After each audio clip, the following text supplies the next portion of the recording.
নমস্কার, আপনারা দেখছেন এখন বিশ্ব বাংলা সংবাদ। আর আপনাদের সাথে আমি সোমনাথ। আর এই মুহূর্তে আমার সাথে রয়েছেন, আপনারা দেখতেই পাচ্ছেন, চিনতেই পারছেন, রত্না চট্টোপাধ্যায়, তৃণমূলের 131 নম্বর ওয়ার্ডের নেত্রী রত্না চট্টোপাধ্যায়। তিনি আমার সাথে রয়েছেন কারণ সাম্প্রতিক সময়ে খুব চর্চায় চলে এসছেন তিনি, বিভিন্ন ইস্যুতে বেশ চর্চায় চলে এসছেন তিনি। তাই আজ তার সাক্ষাৎকার। আমি প্রথমেই রত্নাদির কাছে যাব। আমার প্রশ্ন, শোনা যাচ্ছে আপনার দল নাকি আপনাকে দায়িত্ব থেকে অব্যাহতি দিয়েছে, অপসারণের কথা পর্যন্ত শোনা যাচ্ছে, কি বলবেন? আপনি কালকের পরও এই প্রশ্নটা করছেন, কারণ আপনারা দেখেছেন গত দুদিন ধরে সারা মিডিয়াতে এটা শোরগোল ছিল। কিন্তু তৃণমূলের পক্ষ থেকে মিডিয়া বারবার বলেছে তৃণমূল সূত্র থেকে কে বলেছে, কারা বলেছে, কেন বলেছে। তো কারণ তৃণমূলের যে সুপ্রিমো মমতা বন্দ্যোপাধ্যায়, অভিষেক বন্দ্যোপাধ্যায় বা আরও যারা শীর্ষ নেতৃত্ব, কারোর কাছ থেকে আমাকে কোনো কনফার্মেশন দেওয়া হয়নি যে মমতা ব্যানার্জি যে দায়িত্ব আমায় দিয়েছিল ওয়ার্ডটা দেখার, মানে সরকারিভাবে তো এরকমভাবে দেওয়া যায় না, যে কোনো সরকারি পদ নয়। আমাকে বলেছিল যে শোভন যেহেতু এখন ওয়ার্ডে নেই, ওয়ার্ডের ভালো মন্দটা তুই দেখে নিস। তো তারপর থেকে আমি ওয়ার্ডটা দেখছি, এবং হঠাৎ করে মিডিয়াতে এই প্রশ্নটা কেন এলো, কিভাবে এলো, সেটা আমারও বোধগম্য নয় বা তৃণমূল নেতৃত্বের কাছেও বোধগম্য নয়। আমি যখন এটা মিডিয়াতে দেখেছি, তারপর আমি আমার সমস্ত শীর্ষ নেতৃত্বকে ফোন করেছি। তারা প্রত্যেকেই বলেছে এরকম কোনো খবর আমাদের কাছে নেই, তুই যেরকম কাজ করছিস করে যা। অতএব সারা দুদিন ধরে যে ধরনের শোরগোল পড়েছে, বা কালকে আমি কয়েকটা জায়গাতে বলেওছি যে আমাকে শীর্ষ নেতৃত্ব বলেছে কাজ করে যেতে, তারপরে আর আমার মনে হয় আপনাদের মধ্যে কোনো কনফিউশন থাকার কথা নয় যে আমাকে 131 নম্বর ওয়ার্ড থেকে সরিয়ে দেওয়া হয়েছিল বা দেওয়া হয়েছে। আমি যেরকমভাবে কন্টিনিউ চালিয়ে যাচ্ছিলাম, মাঝখানে আমার কোনো ছেদ পড়েনি, আমি কিন্তু ঠিক সেইভাবেই চালিয়ে যাচ্ছি। একেবারেই রত্না চট্টোপাধ্যায় কিন্তু পরিষ্কার জানিয়ে দিলেন তিনি যেরকমভাবেই কাজ করছিলেন দায়িত্ব পাওয়ার পর থেকে সেরকমভাবেই করছেন, গতকালও করেছেন, আজও করছেন। সেই জায়গা থেকে আমি বলবো, যেহেতু প্রসঙ্গটা উঠলো, একটু পুরনো বিষয়, তবু আপনার মুখ থেকে আরও একবার জানতে চাইব। শোভন চট্টোপাধ্যায় যখন দীর্ঘদিন ওয়ার্ডে নেই, তারপর থেকে আপনাকেই বেছে নেওয়া হলো দলের পক্ষ থেকে যে আপনি আপাতত ওয়ার্ডের দেখভাল করবেন, মানুষের সুযোগ সুবিধা কী সমস্যা রয়েছে দেখবেন। ঠিক কীভাবে, একটু সংক্ষেপে যদি বলেন, আজকের ডেট পর্যন্ত, দায়িত্ব পাওয়ার পর থেকে আজকের ডেট পর্যন্ত সংক্ষেপে বলুন আপনি ঠিক কী কী দায়িত্ব পালন করেছেন। দেখুন, একটা কথা বলি, যখন আমি লন্ডন থেকে ফিরে দেখলাম সোমবাবু চলে গেছেন, তারপরে প্রায় 2-2.5 মাস আমি একদম চুপচাপ ঘরে বসেছিলাম, কারণ সেই সময় আমার ডিভোর্স মামলাটা সবে চালু হয়েছে। বিভিন্ন আইনি পরামর্শ নেওয়া, উকিলদের কাছে দৌড়দৌড়ি করা, এইগুলোর মধ্যেই কেটে গেছে। তার মধ্যে শোভনদা আমাকে সাংঘাতিকভাবে মানসিক টর্চার সেই সময় করছিল। যাই হোক, 2-2.5-3 মাস বাদে হঠাৎ করে আমার এলাকারই কিছু লোক এসে বললো, বৌদি দাদা তো নেই, আমরা পরিষেবা পাচ্ছি না, একদম পরিষেবা পাচ্ছি না, আমরা কার কাছে যাব, আপনি প্লিজ যদি ওয়ার্ডটাকে একটু দেখেন তাহলে আমাদের সুবিধা হয়। আমিও ভাবলাম যে ঘরে ঠিক বললাম তো, আমি যখন লন্ডন থেকে ফিরলাম নভেম্বর মাসে, 2017 সালে নভেম্বর মাসে, না তারপরে আমি 2-3 মাস আমার এদিক ওদিক কেটে আমি মোটামুটি ধরুন 18 সালের ফেব্রুয়ারি মার্চ থেকে ওয়ার্ড দেখা শুরু করেছি, এবং 18, 19, 20 আগস্ট মাস, প্রায় 2.5 বছর হয়ে গেল, তার বেশিও হবে। তো আমি সেই দিন নিজে থেকে দায়িত্ব নিয়ে ওয়ার্ডটা দেখা শুরু করলাম।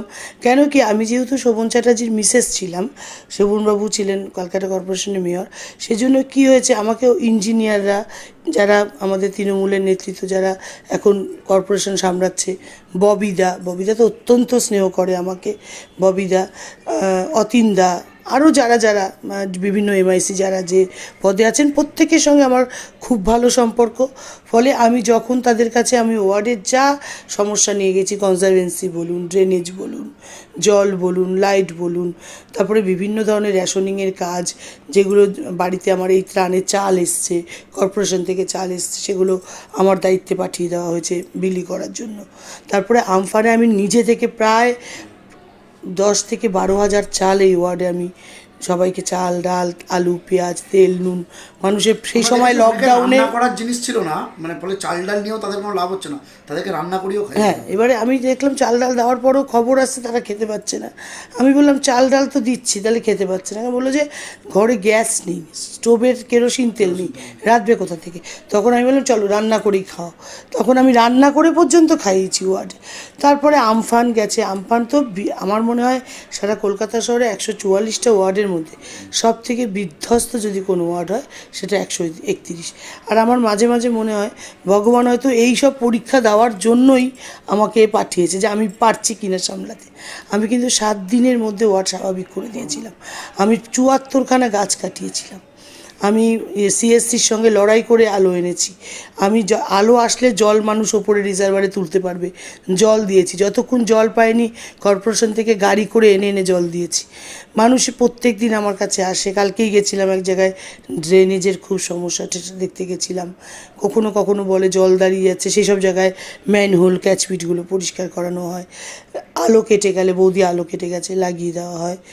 দেখুন, পৌর পরিষেবা আমি কাউন্সিলর না হয়েও আমি যথেষ্ট পৌর পরিষেবা ওয়ার্ডে দিই, এবং তার জন্য আমাকে আমার তৃণমূল দল যারা কর্পোরেশন চালাচ্ছে এখন, তারা প্রত্যেকে অত্যন্ত আমাকে সাহায্য করে। ফলে আমার কোনো অসুবিধেই হয় না আমি কাউন্সিলর বা কোনো পদে না থাকলেও। একেবারে রত্না চ্যাটার্জি তিনি জানালেন যে কাজ করার জন্য মানসিকতার প্রয়োজন হয়, কাজের ইচ্ছাটার প্রয়োজন হয়, তার জন্য কোনো পদের প্রয়োজন হয়। পদটা একটা অলংকার মাত্র। আমি সেই জায়গা থেকে বলবো, এই যে যেটা বললেন আপনি, যে জল্পনাটা চলছিল আপনি উড়িয়েও দিলেন, এই জল্পনার সময় শীর্ষ নেতৃত্বর কারোর সাথে কি আপনার কথা হয়েছে? তারা কি কিছু বলেছেন? আমি আর একবার আপনার কাছে জানতে চাইবো কোন জল্পনার কথা বলছেন? জল্পনা বলতে যে আপনাকে কোনো দায়িত্ব দেওয়া হয়েছিল, সেই দায়িত্ব থেকে অপসারিত করা হয়েছে। আমি প্রথমেই বললাম যে আমি এই সমস্ত কাজগুলো করি, এর জন্য কোনো পদের প্রয়োজন হয় না, এর জন্য মানসিকতার প্রয়োজন হয়। মমতাদি আমাকে ওয়ার্ডটা দেখতে বলেছিল, দেখতে বলার মানে কিন্তু পদ দেওয়া নয়। অতএব যে আমাকে পদই দেয়নি সে পদও নিয়ে নেওয়ার কোনো কারণ নেই। তো আমি যেভাবে ওয়ার্ডটা দেখছিলাম, আমি ওয়ার্ডের তৃণমূল কংগ্রেসের সভাপতিও নই যে সে সভাপতির পদ থেকে আমি কিছু মিডিয়াতে দেখছিলাম সাংগঠনিক পদ থেকে ওনাকে সরানো হলো। আমার কোনো সাংগঠনিক পদই নেই। সবার আগে এটা জানা দরকার, আমার কোনো সাংগঠনিক পদই নেই। আমি একদম ইচ্ছেই মানুষের পাশে থাকি, আমি ইচ্ছেই কাজ করি। আমি যদি মনে করি আমি কাজ করব না, আমাকে কিন্তু দলের কেউ বলতে পারবে না কেন কাজ করছো না। কারণ আমার কোনো পদ নেই বেসিক্যালি, আমার কোনো মানে জোর করে চাপিয়ে দিয়ে আমাকে করাতে হবে এরকম কোনো ক্ষমতাও আমার কেউ প্রয়োগ করতে পারবে না। এখন আমি ভালোবাসি কাজ করতে, আমি মানুষের পাশে আছি। আমি শোভনবাবু যখন ছিলেন, শোভনবাবুর পেছনে থেকে আমি সব রকম কাজ করতাম, সামনে ফ্রন্টে থাকতাম না বলে হয়তো আমাকে অনেকে জানতো না যে আমি পার্টিটা করি। কিন্তু শোভনবাবু যেগুলো করতেন তার জন্য যা যা সাহায্যের প্রয়োজন সবটা আমিই দিতাম। আর আমার পার্টি কর্মী যারা তখন শোভনবাবুর সঙ্গে ছিলেন, তারা আজ আমার সঙ্গে আছেন, তারাও বৌদিকে খুব ভালো করে জানে যে বৌদি সে কীভাবে সেই সময় শোভনদার পেছনে দাঁড়িয়েছিল। ফলে কি আমি যেটা করি ভালোবেসে করি, আমি কোনো পদ নেওয়ার জন্য করি না, বা আমি কখনো দলকে বলিনি যে আমি যদি 131 নম্বর ওয়ার্ড দেখি আমাকে একটা পদ দিতে হবে। একেবারে স্পষ্ট সরাসরি তিনি জানিয়ে দিলেন যে তিনি ভালোবেসে কাজটা করেন, পদের জন্য করেন না। আরও একটি বিষয় তিনি হাসতে হাসতে মুচকে এসেই বললেন যে কোন পদে ছিলাম যে সেখান থেকে সরানো হবে। এই জায়গা থেকে বলছি, আপনি বলছেন কোন পদে ছিল সেখান থেকে সরানো হবে, আবার কেউ তৃণমূলে ফিরতে চাইছেন।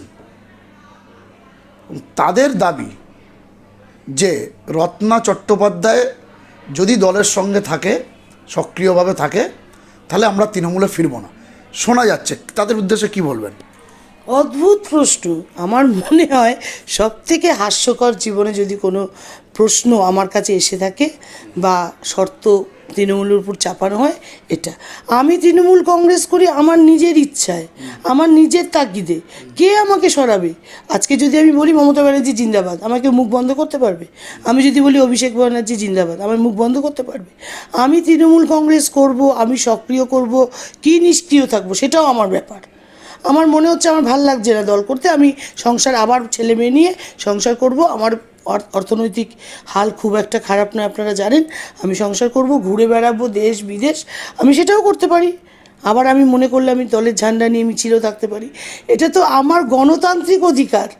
ভারতবর্ষের সংবিধানে গণতান্ত্রিক অধিকার বলে একটা অধিকার আছে, সেখানে আমি যে কোনো দলকে সমর্থন করতে পারি, সেখানে কেউ আমার মুখ বন্ধ করতেই পারে না। আমার কথা বলার অধিকার আছে। তো কেউ যদি মনে করে, আচ্ছা তার যদি মনে হয়েই থাকে যে তৃণমূলে ফিরবো রত্না চ্যাটার্জিকে সরিয়ে দিতে, সে গেল কেন বিজেপিতে? তাকে কি মমতা ব্যানার্জি ঘাট ধাক্কা দিয়ে দল থেকে বের করে দিয়েছিল? যে সে দল থেকে বেরিয়ে গিয়ে বিজেপিতে গেছিল, সেই মমতা ব্যানার্জিকে ধাক্কা মেরে পেছন থেকে ছুরি মেরে বিজেপিতে গেছিল, যেটা মমতা ব্যানার্জির ধারণার মধ্যেও ছিল না। যে স্নেহ তাকে করত, সেই স্নেহের ভালোবাসার যে এই পরিণাম হবে মমতা ব্যানার্জিও স্বপ্নে ভাবেনি। ফলে মমতা ব্যানার্জি একটা আঘাত খেয়েছে তার কাছে। তারপরেও আমি বলছি, মমতা ব্যানার্জি এতটাই স্নেহ তাকে করতো। আপনারা দেখেছেন মুকুল রায় যখন বিজেপিতে গেছে, মুকুল রায়কে কিন্তু একটা শোকজ নোটিশ ধরানো হয়েছে। আর যারা যখন যেভাবে গেছে দিদি তাদের থেকে শোকজ নোটিশ করেছে বা বহিষ্কার করেছে। আজ পর্যন্ত শোভন চ্যাটার্জিকে শোকজ নোটিশ ধরিয়েছে, বহিষ্কার করেছে? করেনি। এটা মমতা ব্যানার্জির স্নেহের থেকে। এবার এটা যদি কেউ মনে করে মমতা ব্যানার্জির ভালোবাসাকে কেউ দুর্বলতা মনে করে, মমতা ব্যানার্জির ভদ্রতাকে কেউ দুর্বলতা মনে করে, সে ভুল করছে, সে মূর্খের স্বর্গে বাস করছে। তো আমার মনে হয় মমতা ব্যানার্জিকে 34 বছরের বাম সরকার চেপে পিঁপড়ের মতন মারতে চেয়েও মারতে পারেনি। সেখানে শর্ত চাপিয়ে কখনো তৃণমূল কংগ্রেসে আসা যায়? শুনুন, মমতা ব্যানার্জির স্নেহের থেকে অনেক কিছু দাবি ওর মেনে নিয়েছে, কিন্তু তার মানে সব দাবি তাকে মানতে হবে এরকম কোথাও লেখা নেই। আর মমতা ব্যানার্জি তার কাছে আমার মনে হয় কারণকে ভালোবাসলেও মমতা ব্যানার্জি দলের থেকে ভালো কাউকে ভালোবাসে না, কেন কি দলটা নিজের হাতে তৈরি করেছে। অতএব তিনি এমন একটা শর্ত চাপিয়ে দিলেন যা দলের জন্য ক্ষতি হয়ে যাবে। মমতা ব্যানার্জি আর যাই করুক দলের ক্ষতিটা আমার মনে হয় হতে দেবে না। তাই যদি কেউ মনে করে তৃণমূল কংগ্রেস করবে, এমনি আসুক, করুক, তাকে নিশ্চয়ই কোনো পদ দেওয়া হবে। তিনি অনেক বড় মন্ত্রী ছিলেন, মেয়র ছিলেন, সব কিছু ছিলেন। মমতা ব্যানার্জি মনে করলে তাকে আবার কিছু ফিরিয়ে দেবে। তা আমি শর্ত নিয়ে আসবো কেন? আজকে যেদিন আমাকে মমতা ব্যানার্জি 14ই আগস্ট বেহালায় মধ্যরাত্রে স্বাধীনতায় ওখান থেকে আমাকে মঞ্চ থেকে বললো, রত্না তুমি 131 নম্বর ওয়ার্ডের দায়িত্বটা দেখে নিও, আমি কি বলেছিলাম না আমার শর্ত আছে, আমাকে একটা পদ দিন তারপরে আমি যাবো? আমি বলেছিলাম? বলিনি। আমি হাসি মুখে দায়িত্বটা নিয়েছিলাম। দিদি ভালোবেসে আমাকে দায়িত্ব দিয়েছে, আমি দায়িত্ব করি। এর পরিণামে আমি কিছু চাইনি, আজ পর্যন্ত আমি দলের কাছে কিছু চাইনি। দল বলতে পারবে রত্না আমাদের কাছে এসে দাবি করে গেছে? হ্যাঁ, আমি আমি আমি এই এই প্রসঙ্গে যেহেতু আপনি বলেন, এই প্রসঙ্গেই একটা প্রশ্ন আপনাকে করো, খুব প্রাসঙ্গিক প্রশ্ন। সেটা হলো যে শর্ত আরোপ করছে, এবং শর্তটা কি? পদ পরের কথা। আপনি যার যে বিষয়ের দিকে ইঙ্গিত করলেন, তিনি মন্ত্রী ছিলেন, একাধিক মন্ত্রী ছিলেন, মেয়র ছিলেন, জেলার দায়িত্বে ছিলেন, সর্বোচ্চ পদে ছিলেন। তিনি রত্না চট্টোপাধ্যায়, যদি পলিটিক্যালি ভাবি, রত্না চট্টোপাধ্যায়কে প্রতিযোগী ভাবছেন? মানে এখনও বর্তমানে তিনি এখনও পর্যন্ত তিনি বিজেপির দলেই আছেন, রত্না চট্টোপাধ্যায়কে প্রতিযোগী ভাবছেন। তাহলে এই বিজেপির ভবিষ্যৎ কী দেখছেন? দেখুন, আমি প্রথম কথা আমার হাজব্যান্ডের কথা একটু বলি, বিজেপিটা আমি পরে আসছি। সেটা হলো শোভন চ্যাটার্জি আমাকে ভয় পায় না, কারণ শোভন চ্যাটার্জি জানে রত্না কী। শোভন চ্যাটার্জি এটা জানে যে রত্না যেটা করব মনে করে করে, তাকে জোর করে সরিয়ে দেওয়াটা কঠিন। কিন্তু এই যে যা ঘটনা ঘটছে, শর্ত চাপানো, রত্নাকে সরাও, রত্না থাকবে না, রত্না করবে না, এটার কোনোটা কথাই কিন্তু আজ পর্যন্ত আপনারা কেউ শোভন চ্যাটার্জির মুখ থেকে শুনেছেন? কেউ শোনেননি। কিন্তু আপনারা ওনার সঙ্গে যে নারীটি আছেন, আমার মাঝে মাঝে নাম তুলতেও খুব একটা অসহ্য লাগে, তো সেই মহিলার বক্তব্য, তো সেই মহিলা আমাদের তৃণমূল কংগ্রেসের কখনো কিচ্ছু ছিল না। কোন ওয়েব কুপা তার সেক্রেটারি ছিল, তাকে আমি ধরি না যে তৃণমূল কংগ্রেসের কিছু ছিলেন। আবার কালকে দেখলাম টিভির নিচে লেখা হচ্ছে বিজেপি নেত্রী। ভাবুন, বিজেপি নেত্রী মানে নেত্রী কাকে বলে, নেতা কাকে বলে? যারা নেতৃত্ব দেয়। কোন দিন বলুন তো সে বিজেপির নেতৃত্ব দিয়েছে? ঝান্ডা নিয়ে বিজেপি জিন্দাবাদ বা নরেন্দ্র মোদী জিন্দাবাদ বা অমিত শাহ জিন্দাবাদ বলেছে? কোন দিন বলেছে? কোন দিন হাজার হাজার লোক নিয়ে মিছিল করেছে? কোন দিন মঞ্চে দাঁড়িয়ে বিজেপির গুণগান গিয়ে বক্তৃতা দিয়েছে? বলুন না। আচ্ছা, তাকে লেখা হচ্ছে বিজেপি নেত্রী। এটা বিজেপির মতো একটা সর্বভারতীয় দলের কাছে লজ্জার বিষয়। আমি মনে করি যে দলে নরেন্দ্র মোদী প্রধানমন্ত্রী, যারা হিন্দুত্ব নিয়ে খুব বড় বড় কথা বলে, যারা পরিবার নিয়ে কথা বলে, যারা সংস্কার নিয়ে কথা বলে, যারা ভারতীয় কালচার নিয়ে কথা বলে, তাদের কাছে এটা একটা লজ্জার যে সেই নারীকে তারা বিজেপি নেত্রী বলছেন, যিনি একজনের সংসার ভেঙে দিয়ে তার ছেলে মেয়েকে অনাথ করে দিয়ে চলে গেছে তার বাবাকে নিয়ে। অথচ সেই নারীর আর একটা সংসার আছে, তার বর আছে, তার মেয়ে আছে, তাদের সাপোর্টে অন্য পুরুষের সঙ্গে থাকছে, তাদের সাপোর্টে। আপনি বলুন না, বন্ধু বন্ধু বন্ধু, কতদিন বন্ধু বলে কাটাবেন? 3 বছর বন্ধুর সঙ্গে একই ফ্ল্যাটে, তার হাজব্যান্ডের কোনো কিছু বলার নেই, তার মেয়ের কিছু বলার নেই, তার মার কিছু বলার নেই, বিজেপি নেতৃত্বর কিছু বলার নেই। বিজেপি নেতৃত্ব বলতে পারে যে বিজেপি নেতৃত্ব যে ফ্ল্যাটের কথা বলছেন, সেই ফ্ল্যাটেই অরবিন্দ মেনন গেছিল, কি বলবেন? আরে সেই ফ্ল্যাটটা তো আমার ভাইয়ের ফ্ল্যাট। বিজেপি নেতৃত্ব কোন ফ্ল্যাটের কথা বলছে? শোভনবাবু যেখানে আছে, শোভনবাবুকে দয়া করে আমরা রেখেছি ওখানে, যে কোনো দিন আমার ভাই ওখান থেকে ওকে বের করে দিতে পারে। কিন্তু আমরা অত্যন্ত ভদ্র ফ্যামিলি, আমার বাবা মা আমাদের সেই শিক্ষা দিয়েছে, আমরা সেইভাবে বড় হয়েছি যে একটা মানুষ ওখানে আছে, বাড়ি ছেড়ে চলে গেছে, তারপরে ওখান থেকে তাকে লাত মেরে বার করে দেওয়াটা আমাদের শিক্ষায় আসে না। তাই আমরা তাকে কিন্তু দয়া করে রেখে দিয়েছি। হয়তো উনি বলবেন আমার কাছে লিখিত কাগজ আছে, উনি আমার ভাড়া দেন, আমার ভাইকে ভাড়া দেন, কোর্টে ভাড়া দেন, থাকতে দিয়েছি তাই উনি লিখিয়ে নিয়েছেন যে আমি থাকতে দিলাম। ওটার জন্য কোনো কিছু দরকার হয় না, ওটার জন্য মানবিকতার দরকার। এবং আমরা চাইলে ওই কাগজ উইথড্র যখন তখন করতে পারি, মানবিকতায় ওনাকে আমরা এখন থাকতে দিয়েছি। আর সেই ফ্ল্যাটেই বিজেপি নেতৃত্ব মিটিং করতে যাচ্ছে, সেই ফ্ল্যাটেই ওই মহিলা সাহস নিয়ে থাকছে, আমরা ভদ্র বলেই থাকতে দিয়েছি। বললাম তো, যে কোনো দিন আমরা চাইলে ওদের বের করে দিতে পারি, কিন্তু আমাদের কালচার শিক্ষায় সেটা আসে না, তাই আমরা এগুলো করি না। একেবারে বেশ বিস্ফোরক রত্না চট্টোপাধ্যায় এবং কতগুলি ঘটনা তিনি সামনে আনলেন। আমি এবারে একটু পলিটিক্যাল প্রশ্নে আমি যাব, যে আপনি বললেন যে শোভনবাবুকে আপনার থেকে ভালো কেই বা চিনতে পারে, কি বলবেন? তাহলে বিজেপি নেতৃত্ব কি বলবেন সেখানে? আমার সঙ্গে 22 বছর সংসার করার পর উনি ঘর ছেড়েছেন। এই বছর 6 ডিসেম্বর আমাদের 25 বছর বিবাহবার্ষিকী। তার মানে 25 বছর বিয়ে হয়ে গেছে। তার আগেও 3 বছর আমরা প্রেম করেছি, এমনি 25 বছর মানুষটার সঙ্গে আমি থেকেছি। তো আমার বক্তব্য, শোভনবাবুকে আমি যা চিনি, শোভনবাবুর যা, দেখুন আমি কিন্তু কখনো কোনো মিডিয়াতে শোভনবাবুর নামে আমি কখনো খারাপ কথা বলি না, কারণ আমি জানি আমার বর কী ছিল। তাকে ভয় দেখিয়ে ফুসলিয়ে বাড়ি থেকে বের করে নিয়ে যাওয়া হয়েছে। এবং আমার বরকে এখন আমি একটা কথাই বলবো, সে ভীতু, বেসিক্যালি ভীতু। আমি অনেক সাহসী, আমি লড়াই করছি, আজও 3 বছর ধরে কিন্তু আমি লড়াই করে চলেছি। আমাকে আজকে ইডি ডাকছে, আমাকে কালকে একজন প্রশ্ন করেছিল, মানে আমাদের তৃণমূল নেতৃত্বের মধ্যেই, যে তোকে কেন ডাকছে বারবার করে।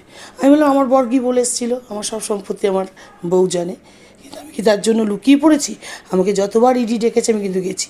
আরও বলছে নোটিশটা কি দিয়েছে, আমার কাছে নোটিশ এখনো আসেনি। যদি নোটিশ আসে আমি আবার যা যা চাইবে দেবো, কারণ আমার লুকোনোর কিছু নেই, ভয়ের কিছু নেই, আমি চুরি করিনি। ইডি আমাকে ধরবে কি? আমি 5 লাখ টাকা নিয়েছিলাম ম্যাথিউ স্যামুয়েলের থেকে, নিইনি। আমার কোনো মুখ কেউ দেখেনি যে আমি ম্যাথুর থেকে 5 লাখ টাকা নিচ্ছি, 3 লাখ টাকা নিচ্ছি, 4 লাখ টাকা নিচ্ছি, কিন্তু আমাকে ইডিতে যেতে হচ্ছে শোভন চ্যাটার্জির জন্য।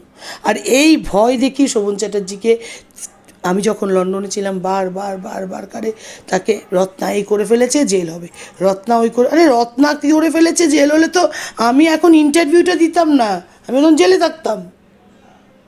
আমি তো এখনও ঘরে বসে আছি। তো আমি যদি অন্যায় করে থাকি, আমি জেলে বসিনি, শোভন চ্যাটার্জি কেন জেলে যাবে?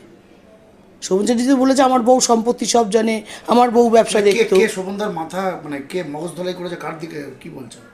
দেখুন, কে বলছে না বলছে এটা আজকে সারা বাংলার মানুষ জানে, কলকাতার মানুষ জানে। এটা নতুন করে আমার মুখ দিয়ে তো বলানোর কোনো প্রয়োজনই নেই। শোভনবাবু কার জন্য, কিসের জন্য এই ঘর ছেড়ে চলে গেছে, আমি তার দিকেই ইঙ্গিত করছি। শোভনবাবুকে ভয় দেখিয়ে, শুধুমাত্র জেল খাটবে এই ভয় দেখিয়ে শোভনবাবুকে বাড়ি থেকে বের করে নিয়ে চলে গেছে।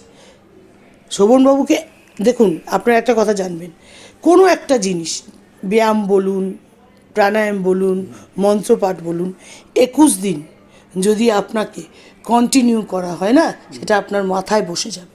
শোভনবাবুকে 3 মাস, 21 দিন না, 3 মাস মানে 90 দিন ধরে একই রকমভাবে কথা বলা হচ্ছে, তোমার জেল হবে, তোমার জেল হবে। কেন জেল হবে? আজকে নারদাতে 12 জনের নাম ছিল, 13 জনের নাম ছিল, কারোর জেল হবে না, শোভনবাবু জেল হবে? কী কারণে? জেল যদি হয় সবার হবে। কারণ জেলটা হবে ওই টাকা নেওয়ার জন্য, তো সেই টাকা নিয়েছে কিনা প্রমাণ হবে, সুপ্রিম কোর্ট হবে, হাইকোর্ট হবে, অনেক কিছু হবে, তারপরে তো জেল হবে। শোভনবাবুকে সিবিআই ডাকলো, ঢুকলো, ধরে নিয়ে ঢুকিয়ে দিল। এ জীবনে দেখেছেন? তার মানে আপনি কি বলতে চাইছেন যে শোভনবাবু এই জেল খাটার ভয়েতে বিজেপিতে? না, আমি একদম সেটা বলবো না, কারণ যেটা আমি জানি না সেটা নিয়ে আমি অদ্ভুত কথা মিডিয়াতে বলতে চাই না। 1 সেকেন্ড। শোভনবাবু জেল খাটার জন্য বিজেপিতে যায়নি, শোভনবাবু নিজে ইচ্ছে করেও বিজেপিতে যায়নি, শোভনবাবুকে এটাও নিয়ে যাওয়া হয়েছে। এবার আপনি আমাকে বলবেন, কারণ আপনার বর কি বাচ্চা ছেলে, আপনার বর কি দুধের শিশু যে আপনাকে বরকে সবই জোর করে করানো নেওয়া হয়েছে? তো আমি একটা কথাই বলবো যে দেখুন, মানুষ ভয়ে অনেক কিছুই করে, হয়তো সেই সময় ওনার মধ্যে একটা প্যানিক সৃষ্টি হয়েছিল, প্যানিক করানো হয়েছিল, মানে সৃষ্টি হয়েছিল, মানে জেল হবে জেল হবে জেল হবে জেল হবে করে।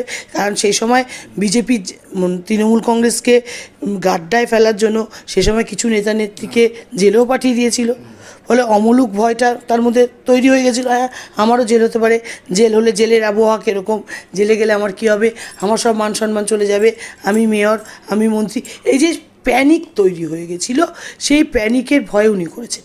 কিন্তু তারপরেও আমি বলছি, উনি বিজেপিতে যদি যেতেন তাহলে ওই নারদা স্ট্রিং বেরোনোর পরে পরেই উনি বিজেপিতে গিয়ে বলতেন যে বাবা আমি বিজেপি চলে এসেছি, আমাকে জেল খাটিও না। সেটা নয়, বিজেপিটা যাওয়াটাও শোভনবাবুকে জোর করে যা মাথায় বুঝিয়ে টুজিয়ে কোনোভাবে। দেখুন, শোভনবাবু যদি বিজেপিতে ভালোবেসেই যেত তাহলে কিন্তু শোভনবাবু এখন পুরো দমে কাজ করতো।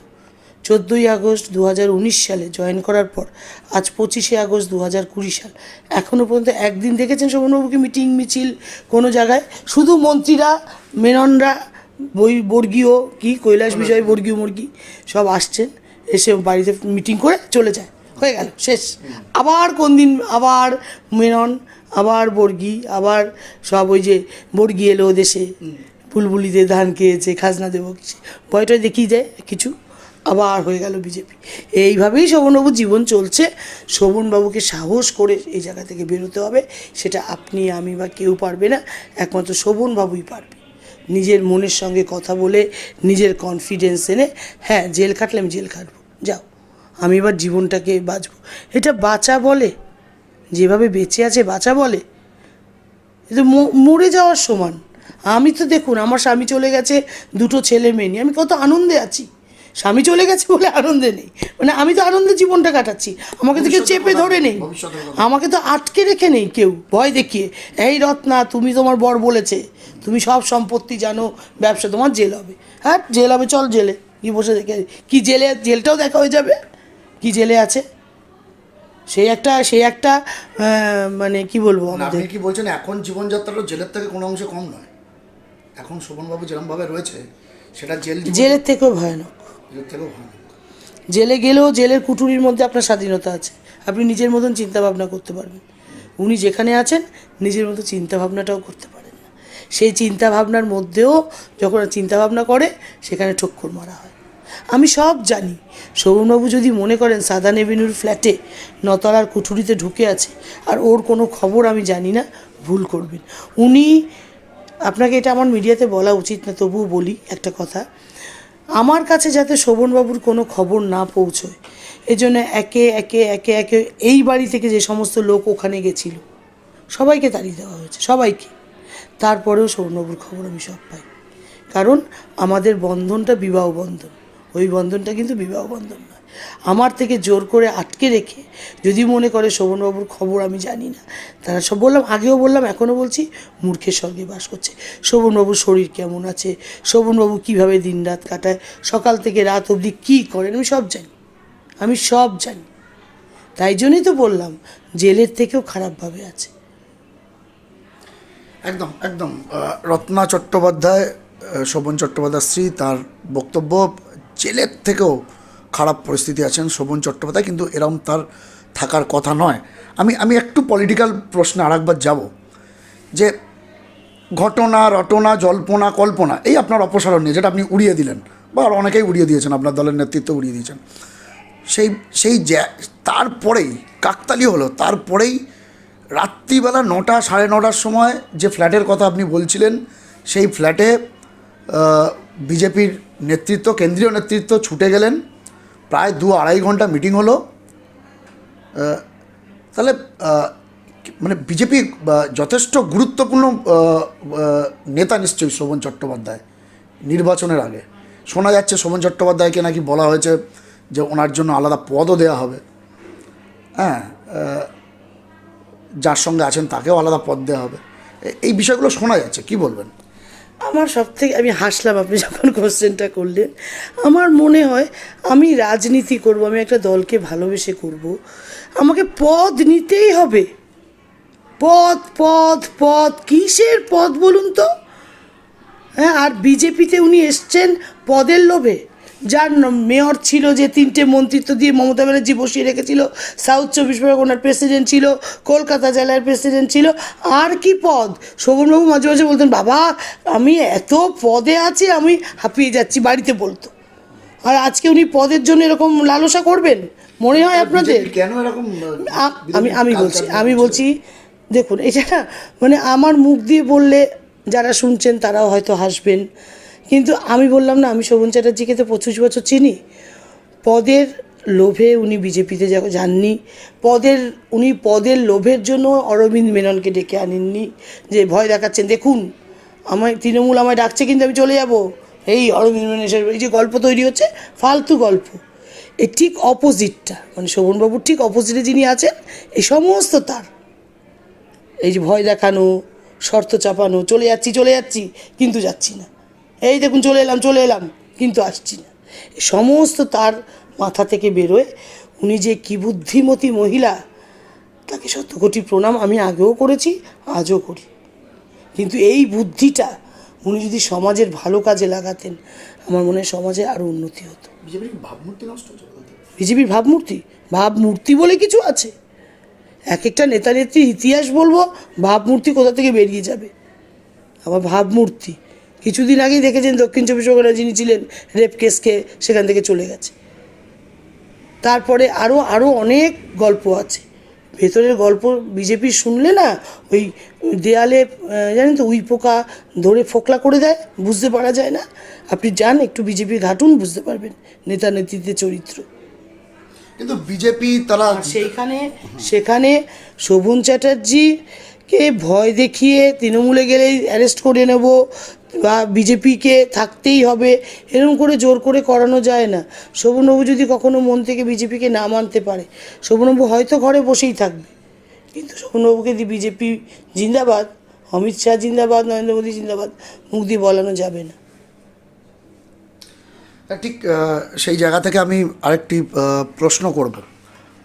ধরুন শোভন চট্টোপাধ্যায় এখনও তো খাতায় কলমে বিজেপিরই নেতা, আগামী দিন কি কোথায় যাবেন, কি হবে, এখনও পর্যন্ত রাজনীতির খেলা বোঝা মুশকিল। সেই জায়গা থেকে ধরুন শোভন চট্টোপাধ্যায় 131 নম্বর ওয়ার্ডে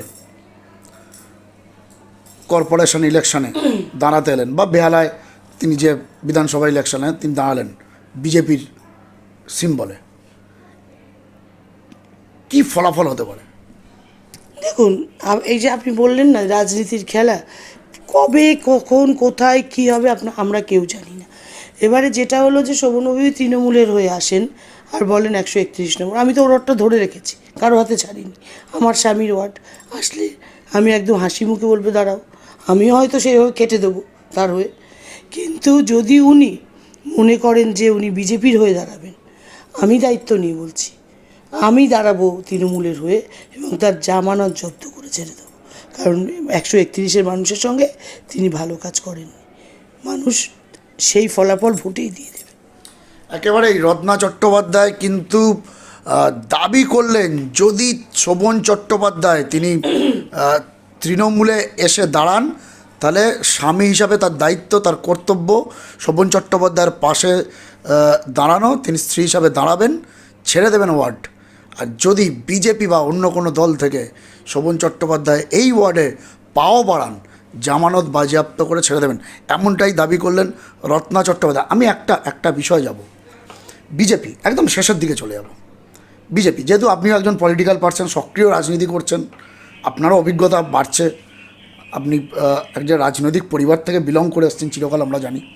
সেই জায়গা থেকে আপনার মনে হয় এই যে একটা বিজেপি এখন আপনাদের প্রধান প্রতিপক্ষ বা তৃণমূলের প্রধান প্রতিপক্ষ বিজেপিকেই মনে করা হচ্ছে, এই যে বিজেপির যে নেতা নেত্রীদের কথা আপনি বললেন, সেই বিষয়টি এতে কি আপনাদের অ্যাডভান্টেজ? আমি মনে করি না যে নেতা নেত্রীদের চরিত্র নিয়ে কোনো দল চলে। সে দলের নেতা নেত্রীদের কী চরিত্র, আমার দলের নেতা নেত্রীদের চরিত্র কী, সে নিয়ে তো তৃণমূল কংগ্রেস ভাবে না। তৃণমূল কংগ্রেসকে মানুষ ভোট দেবে মমতা ব্যানার্জিকে দেখে। মমতা ব্যানার্জি যেভাবে বাংলার মানুষের কথা ভেবেছে, তৃণমূল কংগ্রেস যেভাবে বাংলার মানুষের পাশে দাঁড়িয়েছে, বিভিন্ন দেখুন মমতা ব্যানার্জি যতটা কাজ করেছে তার অনেকটা কিন্তু প্রচার হয়নি। মমতা ব্যানার্জি যে ধরনের প্রকল্প ভারতবর্ষে বাংলার বুকে নিয়ে এসছে, যা একদম জন্মে শিশুসাথী থেকে মৃত্যুতে সমব্যথী, তো এতগুলো যে উনি নিয়ে এসছেন, উনি কিন্তু প্রত্যেকটা মানুষের কাছে তার প্রকল্পের মাধ্যমে যে কোনো পরিষেবা পৌঁছে দিয়েছেন। সেগুলো আমাদের মতন কর্মীদের উচিত মানুষকে বোঝানো, মানুষকে জানানো যে এরকম এরকম ব্যাপারগুলো আছে। তো কোন নেতার কী চরিত্র সেটা নিয়ে তৃণমূল ভোটে যাবে না। তৃণমূলের কাজ দেখাবে, ভোটের যখন প্রচারে নামবে কী কাজ করেছে বাংলার মানুষ দেখেছে। এটা কোনো লুকোনো নয় যে মমতা ব্যানার্জি লুকিয়ে কাজ করেছে, কেউ জানে না। আপনারা জানেন কন্যাশ্রীর জন্য মমতা ব্যানার্জি নেদারল্যান্ডস থেকে হেগে গিয়ে উনি প্রায় প্রথম পুরস্কার নিয়ে এসেছিলেন। তারপরে বারবার আমাদের এই বাংলা বিভিন্ন প্রকল্পে কেন্দ্রীয় সরকারের থেকে ভালো পুরস্কার পেয়েছে। কলকাতা মহানগরী পরিষ্কার পরিচ্ছন্নতা বা উন্নয়নের জন্য ভারতবর্ষের ভালো 1 নম্বর সিটি হয়েছে। তো ফলে সবটাই তৃণমূল কংগ্রেস আসার পর হয়েছে। তৃণমূল কংগ্রেস আসার আগে বাম সরকারের আমলে কী কাজ হতো কী হতো আমরা নিজের চোখেও দেখিনি। তারপরেও বাংলার মানুষকে ওরা বোকা বানিয়ে 34 বছর ক্ষমতায় থেকে গেছে। কিন্তু আমি বিশ্বাস করি মাত্র 10 বছরে মমতা ব্যানার্জি যা করেছে, বাংলার মানুষ যদি বেঈমান না হয়, তাহলে 2021 সালে আবার মমতা ব্যানার্জি ক্ষমতায় আসবে। বিজেপির কোনো অস্তিত্ব আমরা দেখতে পাবো না। একদম একদম একদম বিজেপির কোনো অস্তিত্ব দেখতে হবে না। রত্না চট্টোপাধ্যায় জানিয়ে দিলেন 2021-এর কার্যত তিনি ভবিষ্যৎবাণী করে দিলেন যে ফের একবার নবান্নের 14 তলায় মুখ্যমন্ত্রী মমতা বন্দ্যোপাধ্যায়কেই দেখা যাবে। আমি একদম শেষ এক কথায় উত্তর, রত্নাদি একদম শেষ করব অনুষ্ঠান, একদম এক কথায় উত্তর, খুব প্রাসঙ্গিক, একদম এক কথায় উত্তর। শোভনদা যদি তৃণমূলে ফেরে বা আসে, তাহলে কি বার্তা থাকবে আপনার?